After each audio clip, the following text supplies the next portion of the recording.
अस्सलामुअलैकुम वरहमतुल्लाहि वबरकातुह।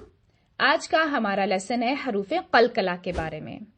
कलकला का मतलब होता है खलल पैदा होना, यानी सुकून की हालत में कुछ हरूफ की अदायगी करते हुए उनकी आवाज में एक खलल पैदा हो जाता है, यहाँ तक कि उन पे एक जोरदार आवाज सुनाई देती है।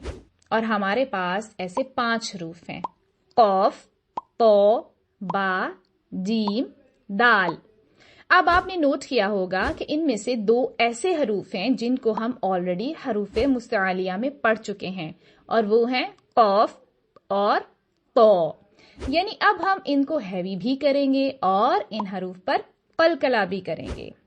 अब इनको याद करने के लिए अगेन हमारे पास एक मजमुआ है और वो है कुतुबु जद्दिन, ताकि हमें याद करने में आसानी रहे।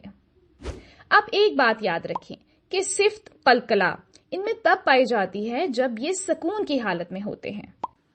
तो चलें अब इनकी अदायगी का तरीका देख लेते हैं। हमजा, फतहा, कौफ, सुकून, अक।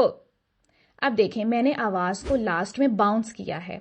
अगर मैं इसको बाउंस नहीं करती, यानी आवाज को पलटाती नहीं हूं, तो क्या साउंड आएगी? अक।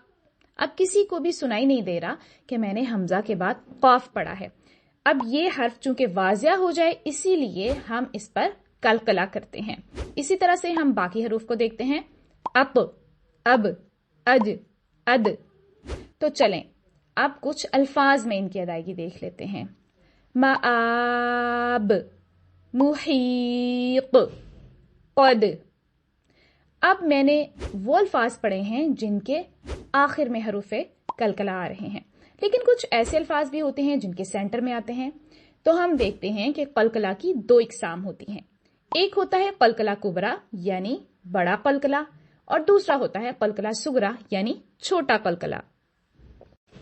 कलकला का हर्फ अगर लफ्ज के दरमियान या आखिर में हो और हम इस लफ्ज पर वक्फ की बजाय कलकला करने के फौरन बाद अगले हर्फ या लफ्ज को अदा करें, तो वहां पर फिर होता है कलकला सुगरा। जैसे ला यजमअन्नकुम।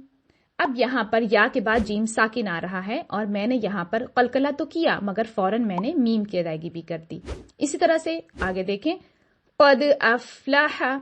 अब कद, यहां पर दाल साकिन तो है, मगर मैंने फौरन अफलाह भी पढ़ दिया। मैंने कद पे स्टॉप नहीं किया, यानी वक्फ नहीं किया, इसलिए यहां पर जो आपका कलकला होगा वो होगा सुगरा यानी छोटा।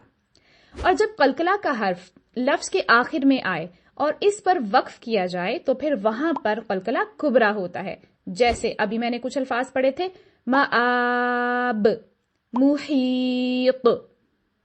अब कलकला सुगरा और कलकला कुबरा में फर्क बस इतना सा है कि कलकला कुबरा की आवाज में कलकला सुगरा की आवाज की निस्बत गूंज ज्यादा होती है, इसलिए हम कहते हैं कि कलकला कुबरा थोड़ा सा ज्यादा स्ट्रांग होता है। अब इस स्लाइड को ध्यान से देखें और हर लफ्ज को अच्छे तरीके से अदा करें, ताकि कुरान पढ़ते हुए गलती का इम्कान न रहे। उम्मीद है आज का लेसन आपके लिए काफी फायदेमंद रहा होगा। जज़ाकुमुल्लाहु खैरन कफीरा।